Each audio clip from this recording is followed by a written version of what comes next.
Before we begin, a quick note. Today's episode is an interview about the decorations and images of Dendera Temple, the home of the great Hathor. This discussion has a strong visual component in which we explore some of the images and art. If you would like to watch along while we discuss, there is a video version of this available on my YouTube channel, link in the episode description. For those who prefer the audio experience, this version does have some bonus extras, in which I read texts from Dendera Temple that describe and praise Hathor and give a sense of her identity during the Greek and Roman periods. So, video version available on my YouTube. This audio version has some extra religious content. Thanks for listening. I hope you enjoy.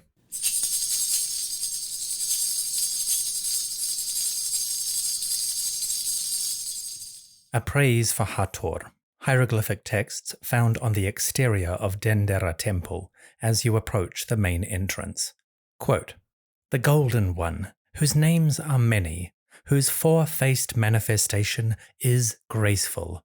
Her father Ra gives to her his rule, her horizon, her throne, her royal power, and her royalty in heaven and on earth.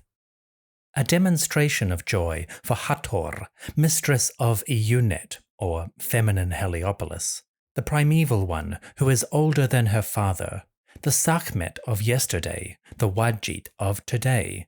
Rejoicing for Hathor, the mistress of Eunet, the mistress of music, she who loves the playing of the sistrum, she who is the mistress of drunkenness." End quote. When it comes to ancient Egyptian deities, there is nobody quite like Hathor. Hathor, or Huther, the enclosure of Horus, is one of Egypt's most famous goddesses. Worshipped across millennia, the Great Lady held sway over a variety of domains. She supervised the fertility of women, the mysteries of childbirth, and expectant mothers would pray to Hathor for a safe carriage and look to the goddess for protection during the agonies of birth. In a very meaningful sense, it was Hathor that safeguarded the longevity of the Egyptian peoples. Every generation looked to her for guidance. Simultaneously, Hathor had other roles. She had a place in the conception of children. Her festivals are renowned for the consumption of alcohol and perhaps other intoxicants, leading to riotous behavior among devotees. This included a great deal of sexual activity, for which the goddess herself was well known. Also, Hathor was especially esteemed for music. Many Egyptian queens and priestesses held the title Shemait en Huther, which can be translated as singer, songstress, or chantress for the goddess. Basically, the priestesses would conduct music and song in the name of the Great Lady. So Hathor was responsible for female fertility and sexuality, intoxication and pleasurable behaviors, and the divine art of music. Or, to put it more meaningly, Hathor? Yes. Have you heard of her? Hathor was the Egyptian goddess of fertility, inebriety, and music. Sex, drugs, and rock and roll? In a manner of speaking. the goddess also had a temper. In one story, written down around 1300 BCE, Hathor took on a fearsome, powerful aspect. In a moment of great crisis, Hathor transformed into the deity Sekhmet, or Sekhmet, she of power, a goddess most famous for belligerence and violence. Sekhmet, Hathor, went on a rampage, and it took a great deal of effort and cunning by the gods to bring her back to calm. That is a story we will be exploring very soon in the podcast narrative. But the fearsome power of Sekhmet is bound up within Hathor's complex identity. All of these powers were important, and they made Hathor one of the major deities in Egyptian society. Throughout the course of one's life, there would be many opportunities and reasons to seek Hathor's blessings, her protection, and perhaps even her guidance. The average Egyptian probably thought about Hathor fairly regularly. For the pharaohs, however, there was another aspect of equal, even greater importance. One of the primary symbols of Hathor and her manifestations on earth was the milking cow, and this connected with one of her major gifts, the gift of nourishment. The goddess could offer a king power, with which they could renew their own divine strength. In temples like Deir el-Bahri, you will find images of Hathor as a cow suckling the pharaoh with her udders. It is a common motif seen in many royal monuments. It connects the literal image of the milking cow with the essential power of the kingship, a power that came from the gods and enabled the monarch to rule over humanity. To honor that gift and ensure a steady stream of divine favor, numerous pharaohs built chapels to the goddess. But which one was the greatest house of the goddess? Well, that honor easily belongs to a small city a couple 100 kilometers downriver from Waset, modern Luxor. Today, the town of Dendera is the ultimate destination for those interested in or devoted to the great goddess.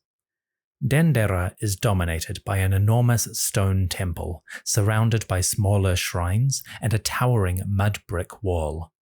The earliest archaeological remains date to the Old Kingdom, around 2300 BCE. But today, the surviving temple dates mainly to the Greek and Roman periods, when the Ptolemaic pharaohs and then the Roman emperors paid for extensions and decorations of Hathor's fabulous house. The dedication to Hathor in this period stretches across centuries. If you visit Dendera Temple, you can find rulers like Nectanebo II, the last Egyptian quote-unquote monarch before the Persian and Greek conquests. You can also find Ptolemy XII and his daughter Cleopatra VII, and the Roman emperors Tiberius, Domitian, Trajan, and Marcus Aurelius.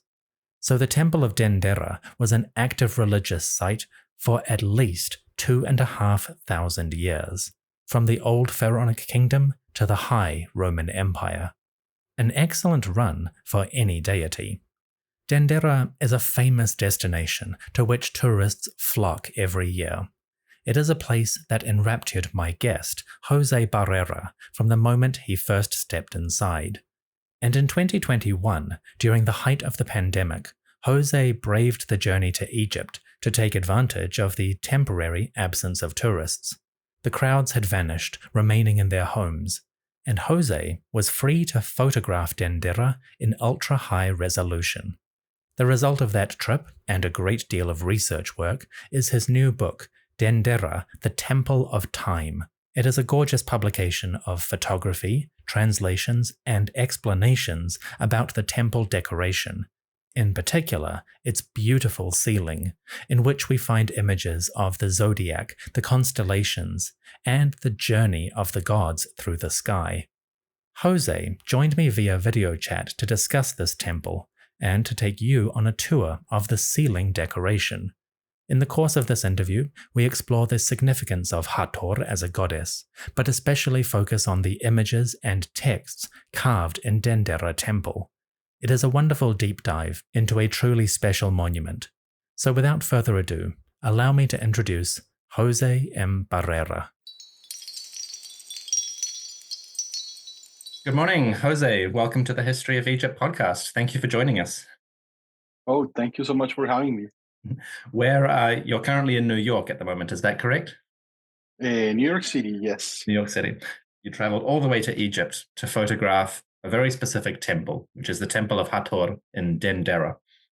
The first thing I wanted to ask about this, before we get into the book itself, is what drew you specifically to Dendera Temple? So I didn't know much about Egypt before I went for the first time to Egypt, like a decade ago or 15 years ago. And when I went there, I basically went to the usual tourist traps, right? Like and the places where everyone goes. And I saw something out Dendera, And I was looking at the Dendera light bulbs at the time, what they call the so-called Dendera light bulbs. And I was like, oh, interesting. And this is close to Luxor. Let's go there. And what I saw in that temple, I never expected to find what I saw there. And it's probably the most beautiful man-made place I've been to in my whole life. Okay. It caused a big impression on me. The pronaos of the temple, that is basically what my book is about. That place was fantastic to me because of the colors, because of the images, the mood of the place, and it's in perfect condition. They just finished cleaning the ceiling in the pronaos, like probably 7 or 8 years ago, or so I know actually it's more than that, like probably like 10, like a decade ago. And that place was incredible. Like I've never seen, like it looked like as if it was being built yesterday. Like if it was, the temple has been finished yesterday. But it's a temple from the time of Cleopatra. So it's more than 2,000 years. And it was tantalizing to me to be underneath this beautiful ceiling and not understand what it meant or what it was. So when I came back, I became obsessed with Egypt in general and with Dendera in particular. And I started trying to look for documentation about this temple and this ceiling. And to my surprise, most of the literature about this place, there was not much in English. So not much to be found in English. Very small descriptions and things here and there.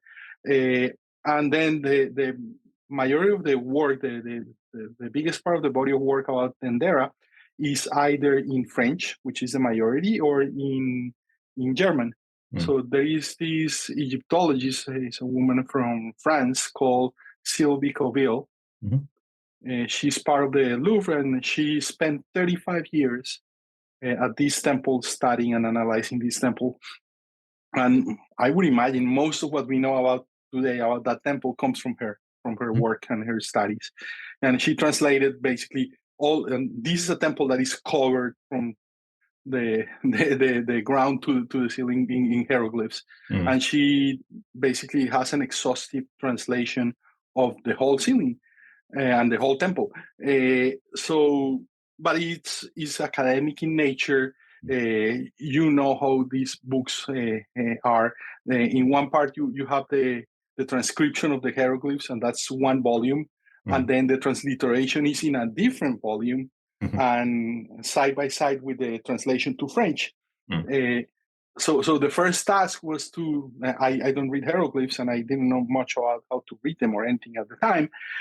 So the first task was to get these books where you have the transcription of the hieroglyphs, and they are in linear way. So as your audience knows or may know, hieroglyphs can be read from right to left, left to right, and then or top to bottom, right? So the first thing is that all translations are done from left to right in a linear fashion, because I don't know if I want to go into details on how to read the hieroglyphs, but it's not a linear thing like you would read English or something like that. But depending on where the faces face, right, like if they're pointing to the left, or you look at hieroglyphs and they're pointing to the left or the right, and that tells you how to read them and so on. So I have to learn that in order to, and then try to find in the books where the hieroglyphs were out of the ceiling, right? And then do that correlation between, okay, so this is the text that goes in this part of the ceiling, and now what is the transliteration of that, which is basically the sound of the phonetic version of how that would be read, right? The phonemes. And then the translation finally. So once I had the translation in French, which is the closest thing to English, then I was able to start reading what says on the ceiling. So it's incredibly technical, and so it's not accessible to the general audience. And I'm an engineer. I'm not an Egyptologist. So I couldn't find any literature in English to talking about this ceiling. So I decided to write a book that wasn't there. Mhm. And that's how the book came into existence, basically. Very good. Very good. Mhm. If it doesn't exist, somebody has to make it. So that's good. Thank you Right. for, And thank you to for me, doing the this work. was so because- obvious. Yeah. Thank you. Thank you for doing the work, because it is a frustrating situation in academia where so many of the more famous monuments and pieces of art are often not well published for the public. They're not readily accessible.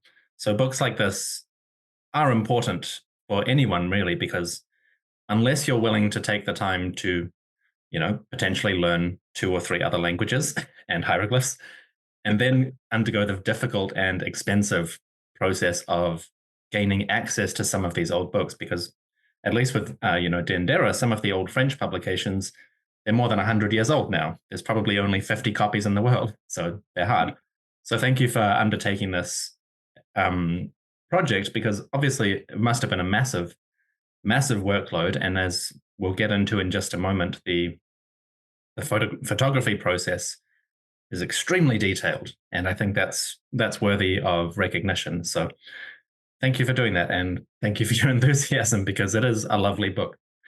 So Thank you so much.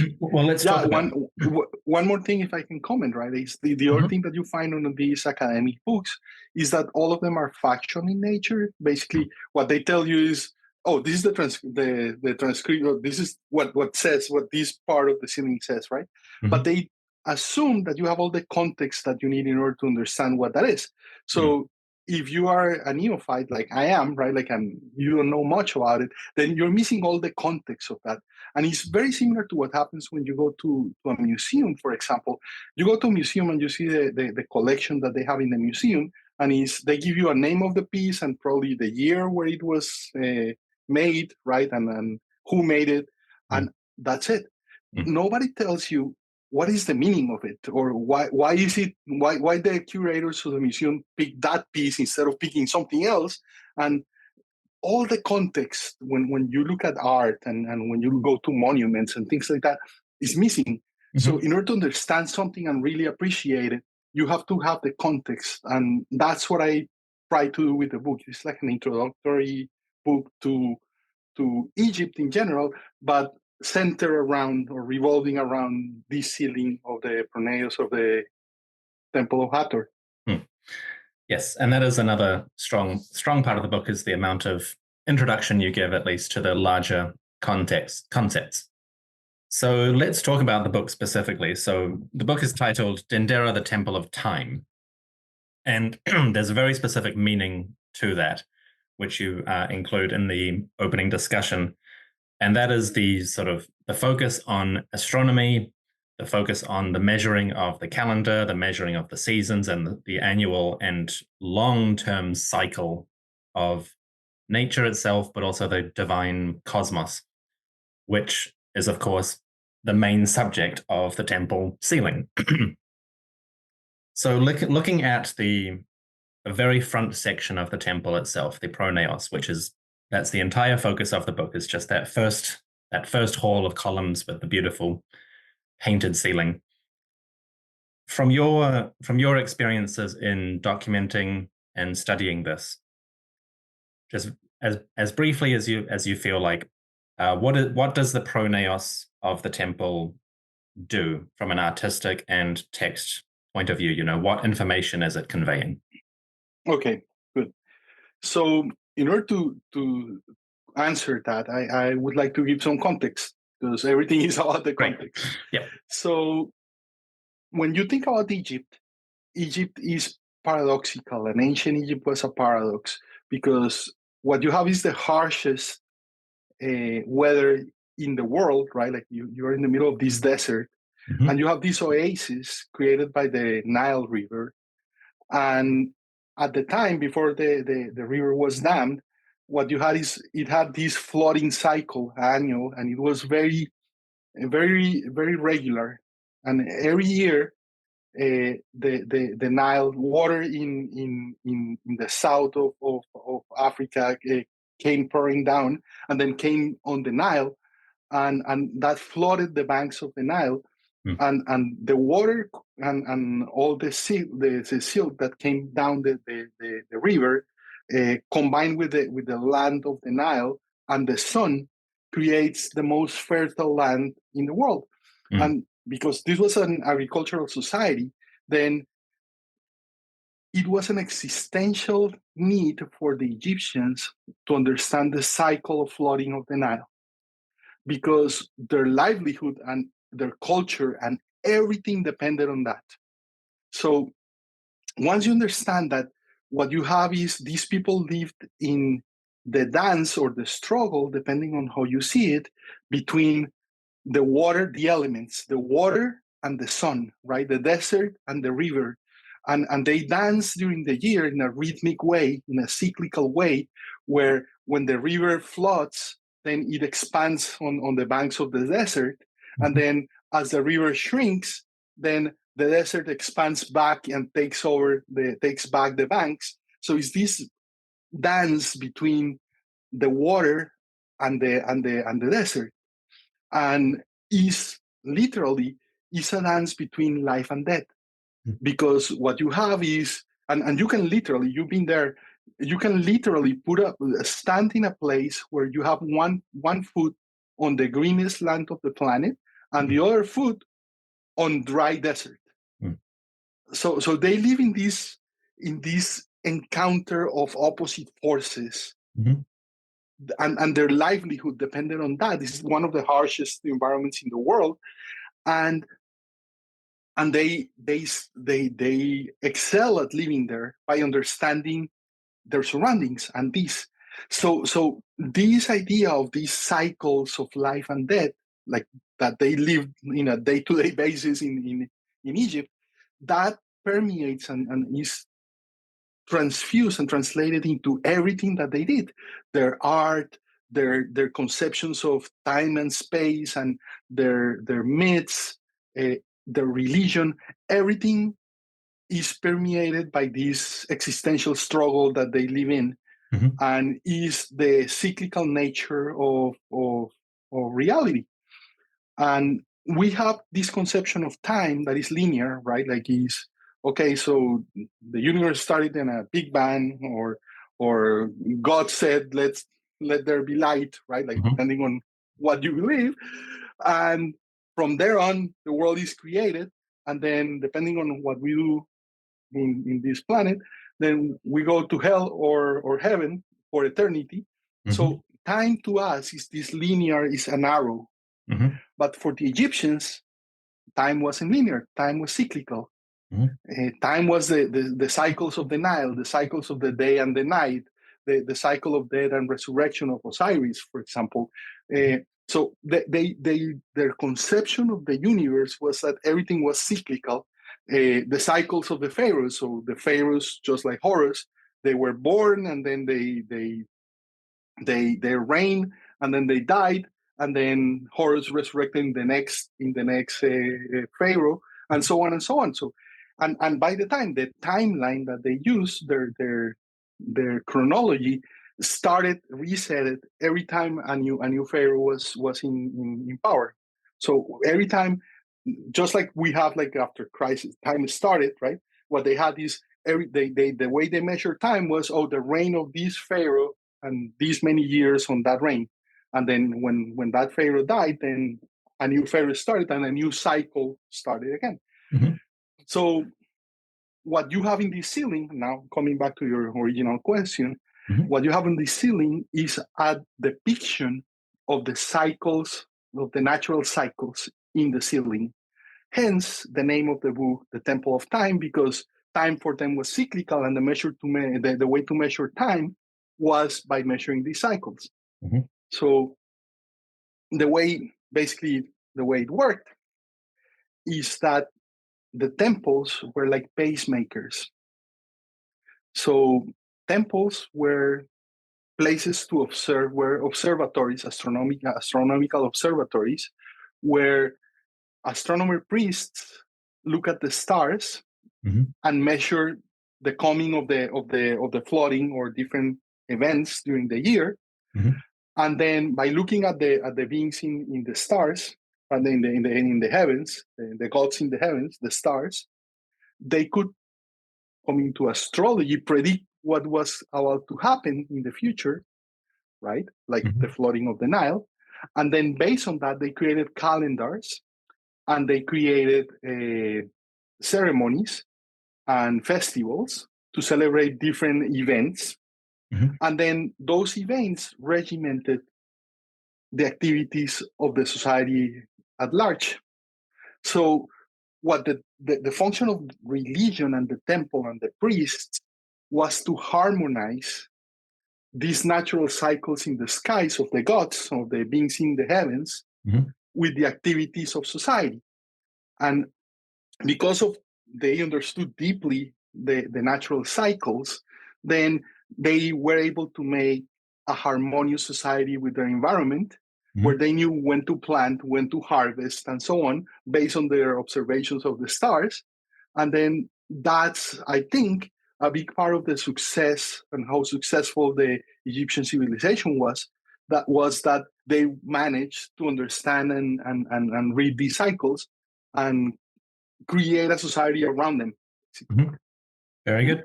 I've never heard the cycle compared to a dance before, but I quite like that. That's very poetic. It's a nice image. Good. That was that was very thorough, but very succinct and understandable. So clearly, you've spent a lot of time thinking about this and working through it, because that was an excellent summation of the whole phenomenon.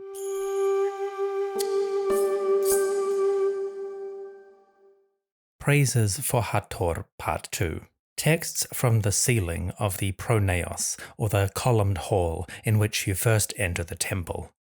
Quote, as long as the Golden One of the gods remains in the temple of the sistrum, spreading terror and magnifying her divinity, doing good in the lands and the riverbanks, the island will be the mistress of prestige in the cemeteries of the land, the one whose representation is sacred in the column capitals.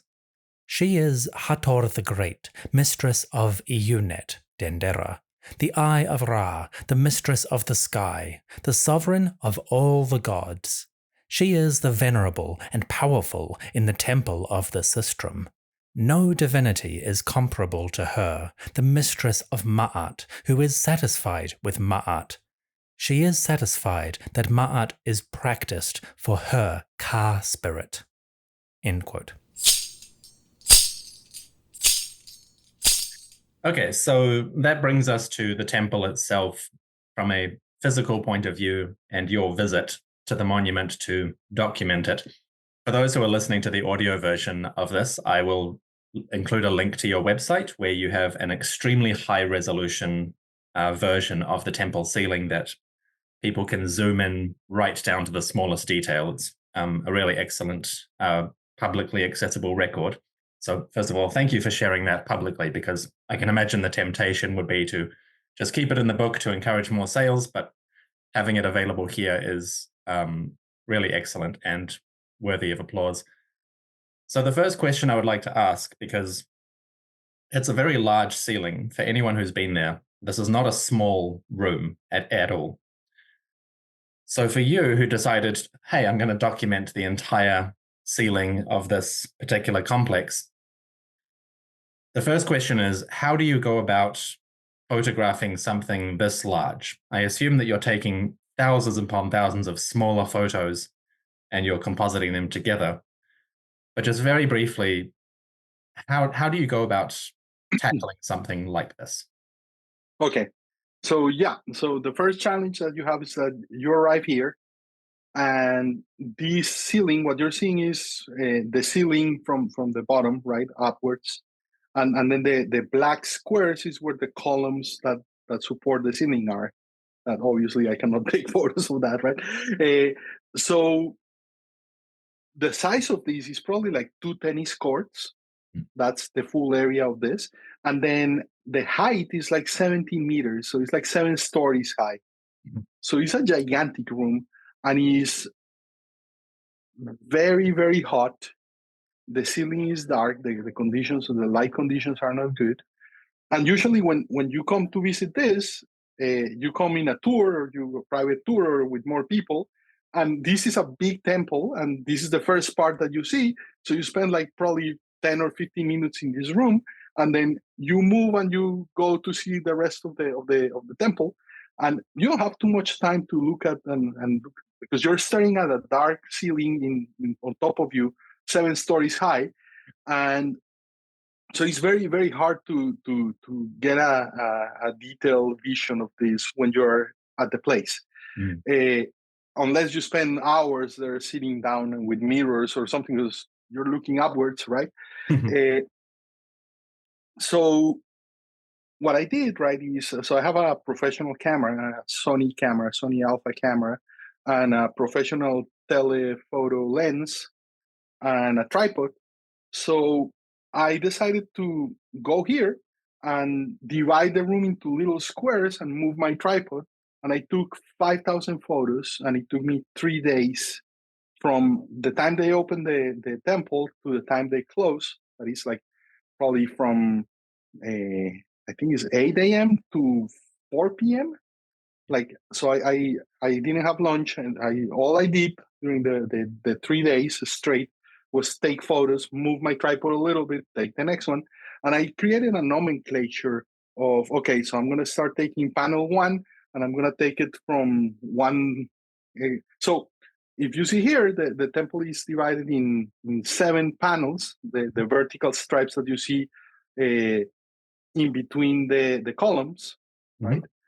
And each of these things is one of the panels on the ceiling.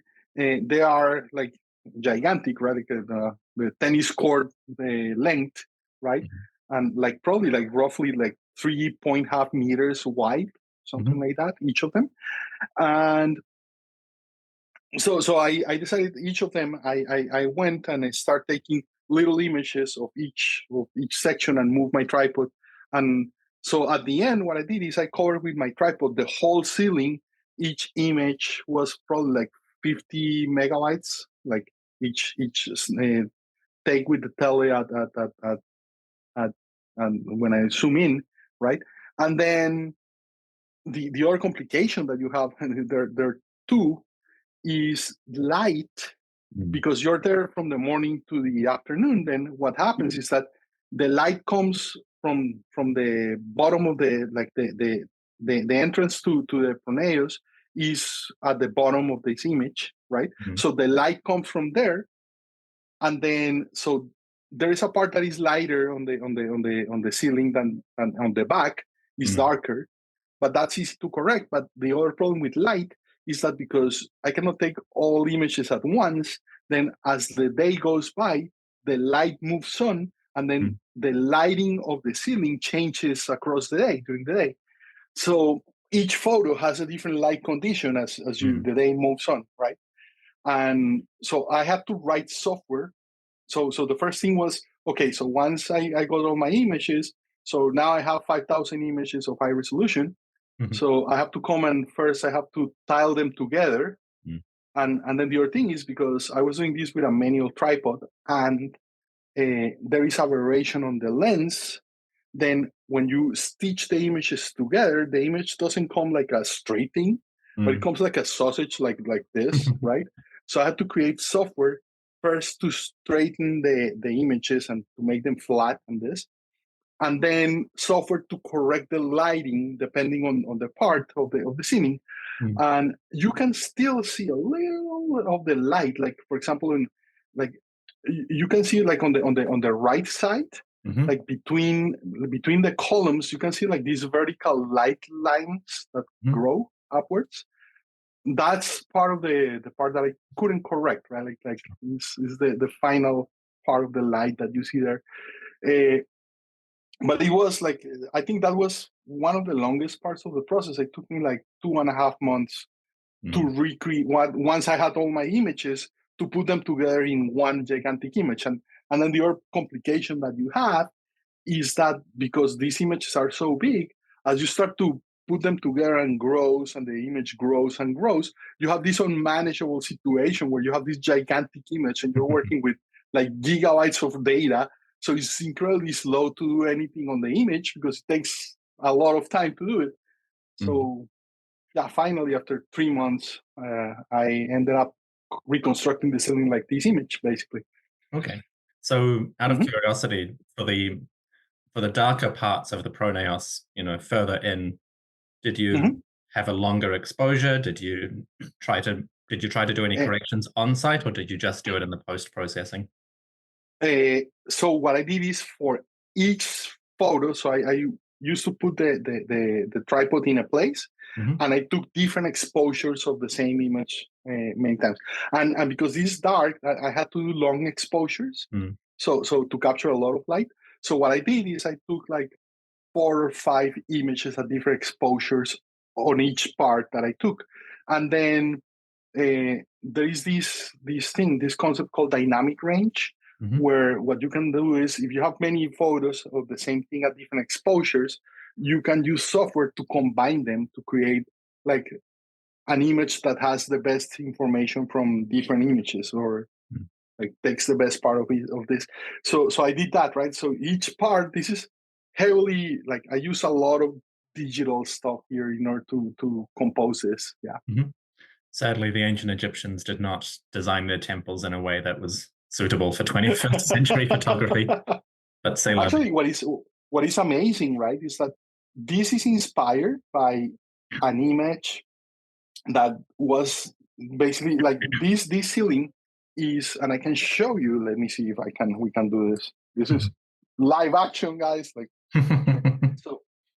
So do you see here? Like Mhm. I have so on top you see the image that you're seeing there in Right. the ceiling. Okay. And at the bottom, what you have is one of the images done by a couple of guys from the Jolois and the Villiers Mm. that were members of the Napoleonic expedition.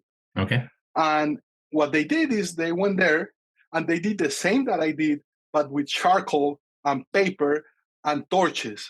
So those are the real guys. Yeah. Like and the other thing is at the time they went there, the ceiling wasn't clean and the colors were not apparent because Mm. it was covered with soot, because people used to make fire burns and nomads used to live in this temple after it got abandoned when once the empire, like the civilization dwindled down.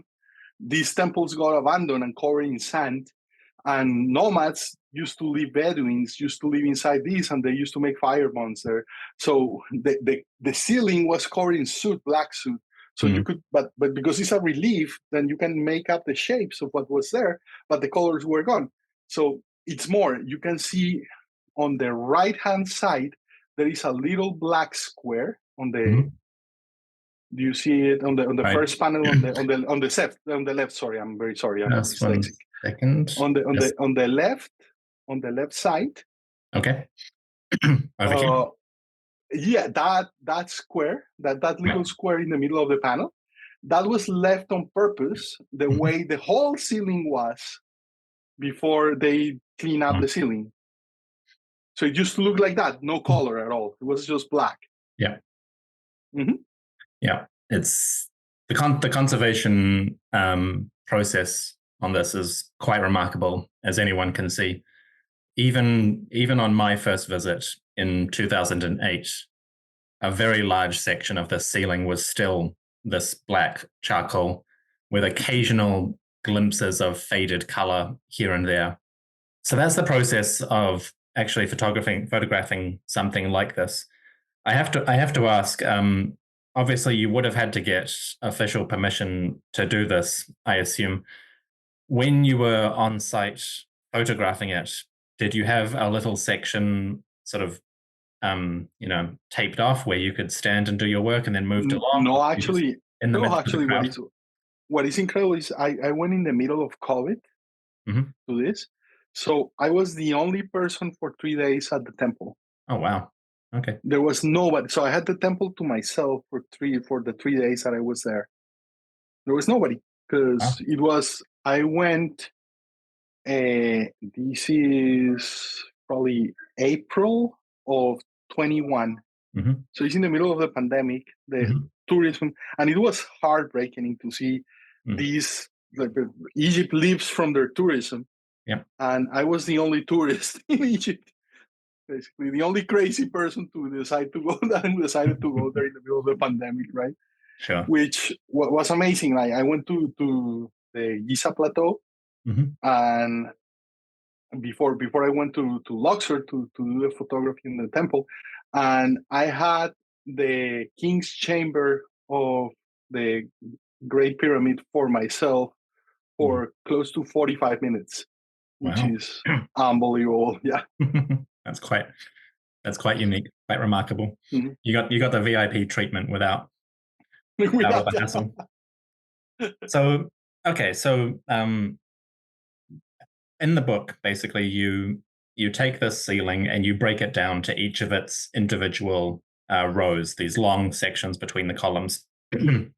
Now, for those who are interested, these sections in the middle between the columns, these are sort of generally formulaic texts. Can you just quickly elaborate on what these little sections are doing for people? Right. So those are called in architecture. Those are called the sophites, Mm-hmm. and those are like the support panels that hold the ceiling. So the squares are the columns, and between the columns, what you have is these beams, right? Mm-hmm. On they're made of stone, right? That stand on top of the columns, and then on top of these beams rests the ceiling, basically. So this, what you see here, is the bottom of these beams, and those called the sophites in architecture. That's the architectural term. And basically, what they are is chants about or prayers or spells about the protection of the different people who, like the gods that belong to this temple. So Hathor and Horus and Isis and the different ones, and the different pharaohs that contributed to the construction of this temple.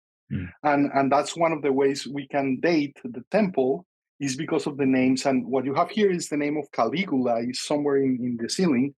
I will have to see where his name is, but I think it's upper there. So in one of the cartouches has the name of Caligula. I would have to see where in the ceiling it is.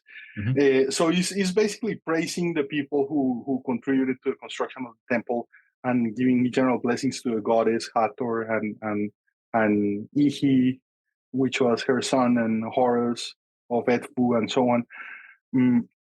Okay. So those are the sophites, yeah.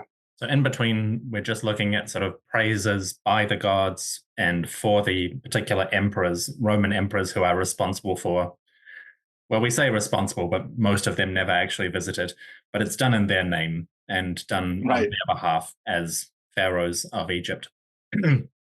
But then the real subject matter of the book and of the temple ceiling is these long strips in between, along with the middle. Now, what we're looking at on the left here is the west. Am I correct? Yes, that's the west. And on the right, we have the east. Correct. Yeah, okay. Dendera is strangely oriented for an Egyptian temple. It's not on the usual east-west orientation, so it can be confusing. But on the east, and this is from your book, we have mostly deities and phenomena of the daytime sun and the daytime living world. And on the west, we have phenomena of the nighttime and the underworld, or the star realm of the gods, taking place at night. I'd like to focus on the east, just to give an introduction to what we're looking at. So first, I'm going to rotate around. So here we have the opening section of one of the panels, and this is what we have here is East Panel 1, as we find it in your book. So again, don't have to get too detailed, but sort of generally speaking, what are we looking at with these these 3 rows and these little divisions? Okay, so as I was mentioning before, the book is called Dendera Temple of Time, because the ceiling shows different cycles, right? And the stellar cycles. And in particular, what you're looking at here is the cycle of the movement of the sun during the day. So it's from sunrise to sunset, the life of the sun, right? Which is a cycle. So you're measuring here in reality two different things, and so they were basically they were deep researchers, or they study deeply cycles. And on any cycle, when you think about what a cycle is, right, is something that, like, mathematically, right, is something that expands and contracts and goes back to the same place where you started. So you start at some point, and then you go away from that point, and then you come back to that point, and then you repeat that again and again and again, right? So in this case, right, and every cycle, then you can imagine it has two phases. One phase is when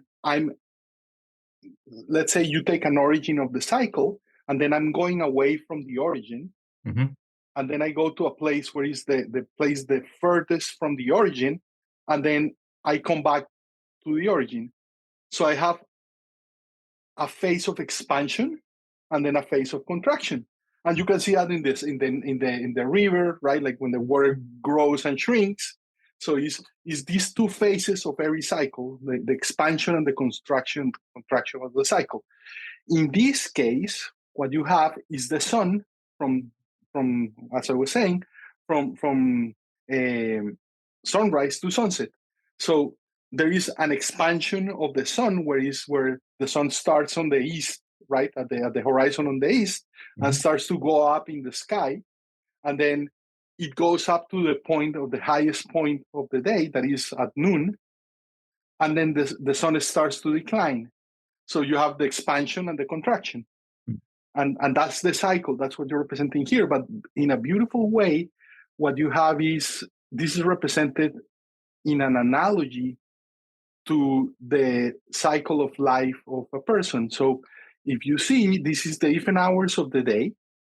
So there are 12 boats on this panel. Each boat represents one of the 12 hours of the day. I'll just zoom out to give and like 1, 2, 3, 4, 5, 6, 7, 8. Yep. So there are 12. Yep. Then if you see in front of each boat, there is a goddess looking backwards with the sun disk on over her head, right? That's the goddess of the hour. And then the boat represents the sun sailing on the sky during the day. So if you see the first hour of the day, that's at sunrise, what you have is inside the solar disk in the boat, what you have is a little child suckling his thumb. That's the first one, right? And then what's going to happen is that this is the representation, two things, is the life of the sun from sunrise to sunset, but also is represented as an allegory of a person, the cycle of a person when you're born as a child, and then you grow, and then you become a teenager, and then an adult, and a mature adult, and then an old person, and then you die. And that's represented in this. Every hour is imbued with the characteristics of the different parts of the cycle where you are. So if you start to go to the right, then in the second hour, you can see he's still a kid suckling his thumb, right? And then what you have is different deities protecting and praising the god. In the front of the boat, you can see again is Ihi with the finger in his suckling his thumb again, and then behind him there is a god that is, in this case, is, you see it has is spearing. I think that's a turtle, and the turtle was one of these evil animals that they consider evil. So he's the god protecting the sun at this time of the day.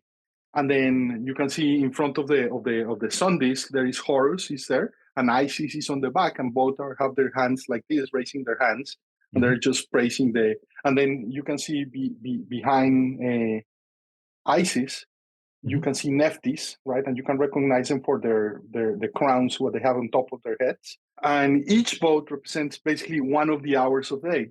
The first 6 hours is the hours of expansion, where the sun is rising into the sky. And you can see that the child in the boat at this point is the fragile sun that is not very warm in the morning, just when it starts to rise.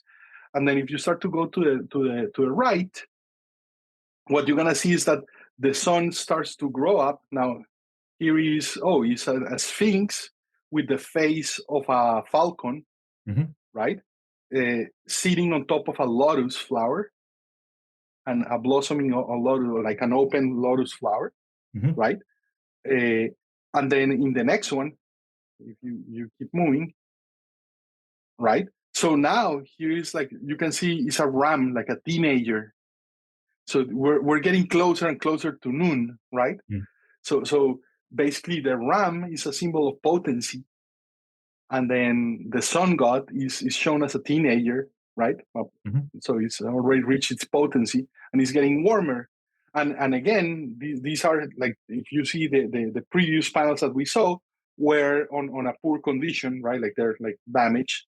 But as you start to get to the center of the panels, then they start to be in pristine condition, and you can see all the colors.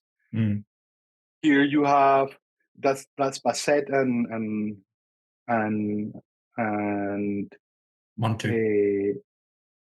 Montu, Basset, and like the cat goddess at the back, and then Thoth in the front, right? Like praising the god. And then if you keep going to the right, now we're getting close to noon, and now this is like a young adult, right? Like now it has its form of Horus, the face of Horus with the sun disk on top. Oh, and by the way, you see that there is a bull in front of the boat of the previous hour? Right, yes. That's a symbol of fertility, right? So the sun is now fertile, like it's potent, right? Right. And then I think the next hour is this is the sun at noon, the 6th hour of the day. That is the sun at its maximum potency. And that's why it's a ram with 4 heads. And the 4 heads represent the 4 cardinal points. So it's the sun at its highest point where you can see the 4 cardinal points. And that's the way to represent it, basically, right? And then now from here on, what's going to happen is that the sun is going to start to decline. Right. Because now you're at the highest point. Now it's going to start. And look, you see before every hour, the sun was inside a solar disk, a big solar disk. Now they're not. So now is, and they start to be strange representations, right? Like you can recognize a bunch of deities here, but then the representation becomes more hard, right? Like so here, for example, you have a Kefri, right, on top on the solar disk. So Kefri is the beetle represented like self-creation, right? It's like they and in the first hour of the day is usually also represented with Kefri, right? So this is like the first hour of the decline of the sun. And if you keep going to the right, then what you start to see, right, now the sun is represented like that's probably a baboon, right? Like is you can see in the front there is a Thoth with his hands like this, right?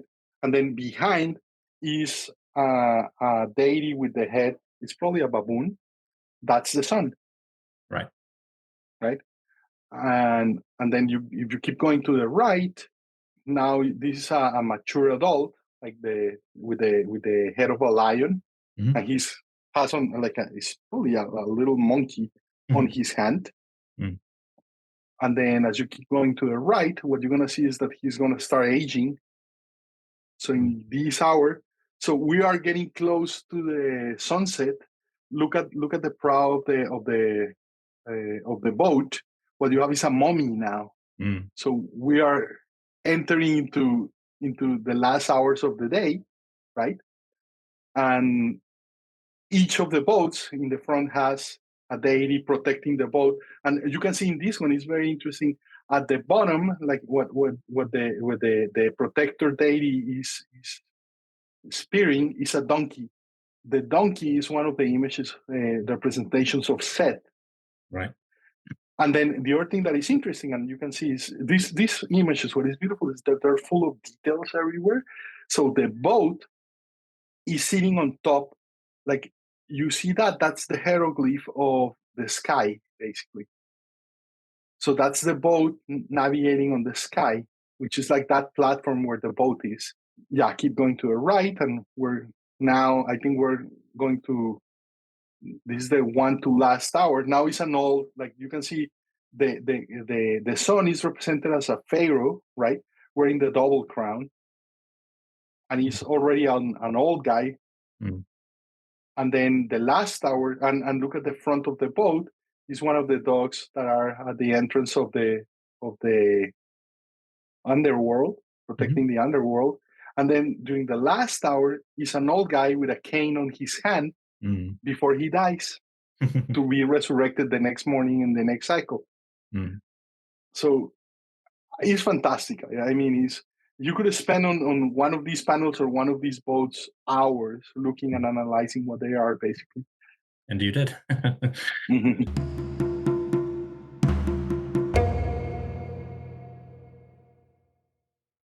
Praises for Hathor, Part 3.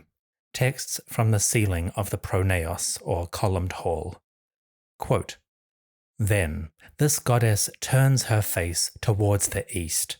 She is the eye of Ra, the Horus of the two horizons. She is the feminine sun, with a shimmering appearance, the mistress of praises.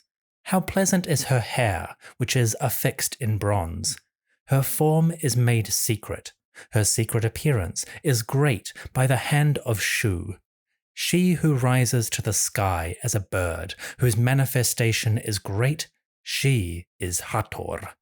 She is the great one in the sky, who illuminates the land with her rays. She is the feminine Aten, or sun disk, the eldest child of the masculine Aten. She is the sovereign." End quote.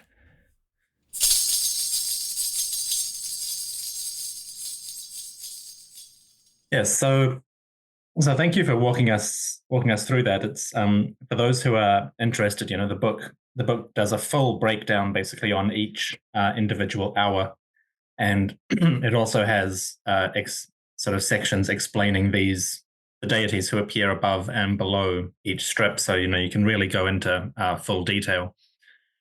But yes, as you can see, it's a spectacular scene, and we've only just covered one of the 7 that we could. But sort of bringing it back together all around, we have this one strip that gives us the daily life cycle of the sun god, from birth, maturity, aging, and then death, repeating day by day. So for those who are particularly interested, say, in the worshipping aspects, the priestly aspects that are taking place in this temple, just, very, very briefly, are they using these kind of scenes, or at least, similar scenes that they're written on papyrus so that they can read them easily? Are these helping to shape the daily rituals of the god and the statue for the deity Hathor or any other god who is visiting? Do they have different worshipping practices at different times of the day? So I think this was informational only, but in many, like, different rooms have different images depicting the different rituals of different places, and I think they could be used as mnemonics for guiding the priests on, at this time of the day we have to do this ritual, and you have a mnemonic, a reminder on one of the walls or the ceiling that shows you the image of what should be happening at that time, right? So just to sort of wrap this up slowly, the rest of the temple is a very large monument. Do you have any plans to go back and do another section, or do you think this is your primary project? I think my wife would divorce me if I but I've been thinking there is another temple south from this temple, at least the temple of the god Num at Esna. And the German expedition just finished cleaning the ceiling, and it's a Ptolemaic ceiling as well, Ptolemaic temple as well. So it's contemporaneous of the temple of Dendera. It's a smaller temple, and you can see like the importance of the city and the place. Dendera was a big complex temple. It was like you can see it was a very rich city, right? Like, and it has a lot of resources. The other one is smaller, and the temple was dedicated to the god Num, which is the ram god, and they have a similar astronomical ceiling, but the colors are different. This is like, you can see the main color here is blue of the sky and so on. The other one is more like an earthian temple, reddish where brown. it's like brownish, like the colors of the earth. And then the other thing that is interesting is that the columns that support this temple, these pronaos in this temple, are sistrums. So they're Hathoric sistrums. Sistrum is basically the columns look like this. And this is a sistrum, and it's a rattle. This was one of the instruments that they use in the ceremonies and the celebrations of the goddess Hathor, and which is the goddess of the temple. And so the columns represent these instruments, which, by the way, if you think poetically and allegorically, what this is music. Hathor was the goddess of music. What is music? Music is rhythm. What is rhythm? Rhythm are cycles. So the whole ceiling is supported on rhythm. It's a ceiling of rhythm, of cycles. Now, the temple of Num at Esna is gorgeous. It's absolutely incredible.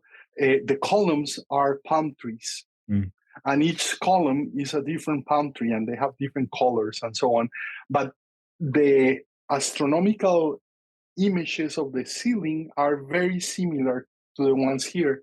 So if I was doing a new project, what I would be doing is a comparative analysis between both temples and put them side by side and compare them. That's my project, or someone for the taking. If someone wants to do a project like that, that would be my next project. Yeah. It is a very large undertaking. Out of curiosity, from the moment you decided to do this project for Dendera to the moment that it actually was finished and ready for publication, how long did that whole process take? So I came to the decision to make this project like probably September of 2020, and the book came out on January of this year.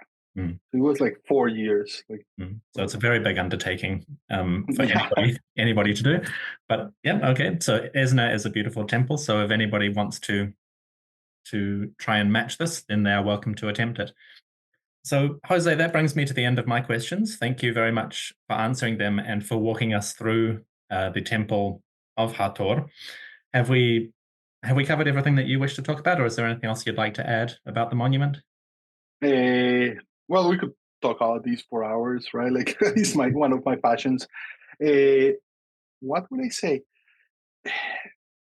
Probably one of the things that I learned, and it's probably one of the most significant things that I learned through my experience of doing this work, is that the first thing that you see when you go to Egypt, right, is you see all these alien gods on the walls, very strange looking creatures with the heads of animals, and it's very strange.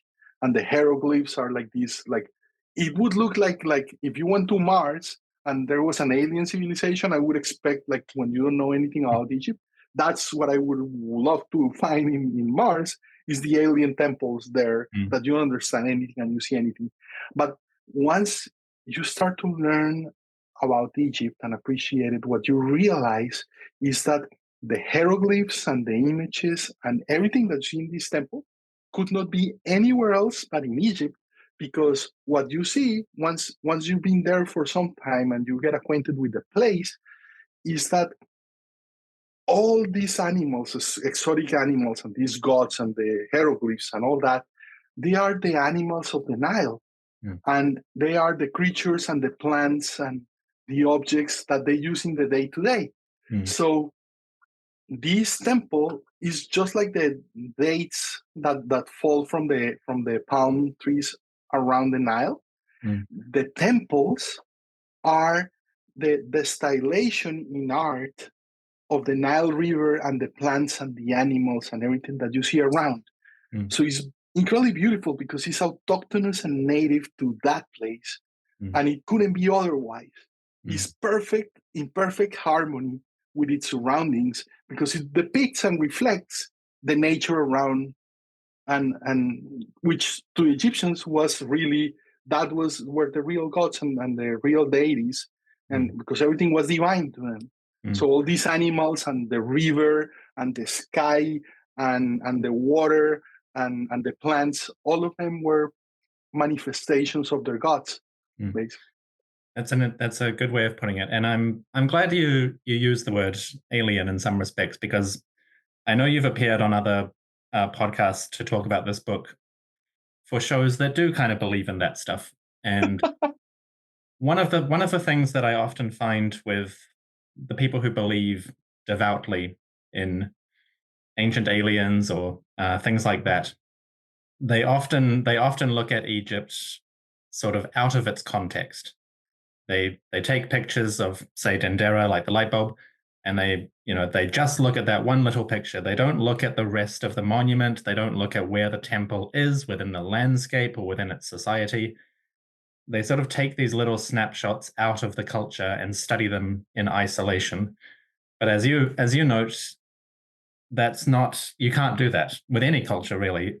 It has to be viewed in its context, both its natural one, its social one, and its physical one. And only when you do that can you fully understand any monument or any religious expression from any people. It has to be seen within the environment in which it's created. So, so I'm glad Absolutely. And I'm glad you I used that would, specific word, because it really emphasizes the point that at a glance, ancient Egypt can appear like literally alien, like foreign, like incomprehensible. But the more you dive into what their world was, the more easily understandable it becomes. and I think the like that kind of view of this makes a disservice to the real beauty of this. Mm. Like, and I'm willing to bet that most people who believe this, they've never been in Egypt. And if they've been, they went on a tour, but they didn't have the time to live there for a while and imbue themselves with Egypt. Because once you do that, you start to realize, oh my God, that little hieroglyph that I see there, that is a bird, is the bird that is just landed here, right? And the more you look at it, it's snakes, and it's like all the animals that you see around. That's what you see on the walls. And I think the most profound thing that I find about the Egyptian culture is that these temples are the most human thing that you can see. It's an expression of the people who lived there at the time, right? And it was like, just look at the background that you have in front of you. Look at the colors that you see there, even in the moments of death, because this is a funerary temple, that's a tomb that you're in front of. Look at how colorful and how beautiful it is. So the way they look at the world was sublime. It was so beautiful. Even in the time of mourning and death, they managed to put beauty around death, right? Like, and take it and acknowledge it as part of the cycle of life.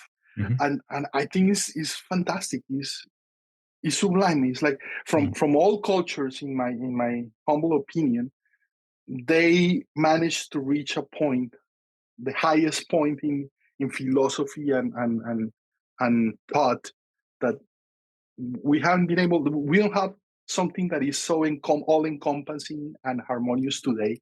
We lack that. And the other beautiful thing about them is that everything is divine.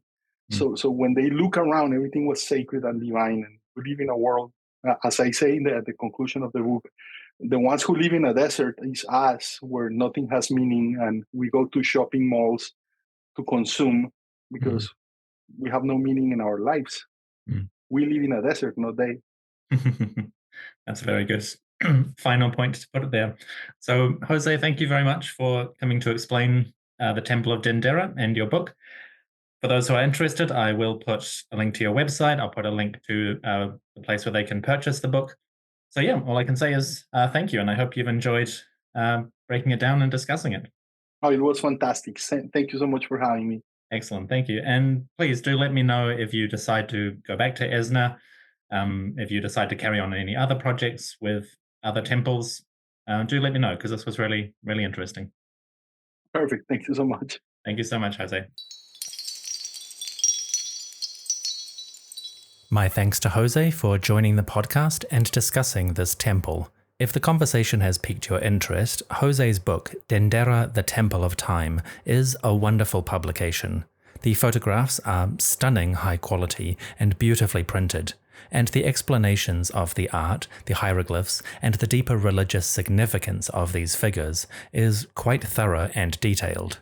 If you have any interest in Hathor, the ancient Egyptian constellations, and zodiac, their conception of time in a calendar sense, and how it all ties up together in a world of divine symbolism, this is an excellent publication that I can highly recommend. I'll put a link in the episode description if you are interested in the book. Otherwise, I thank you for listening. I will see you soon for our next narrative episode. In the meantime, let us give thanks to Hathor for safeguarding our own birth and upbringing, and satisfy her with the rattle of the divine sistrum.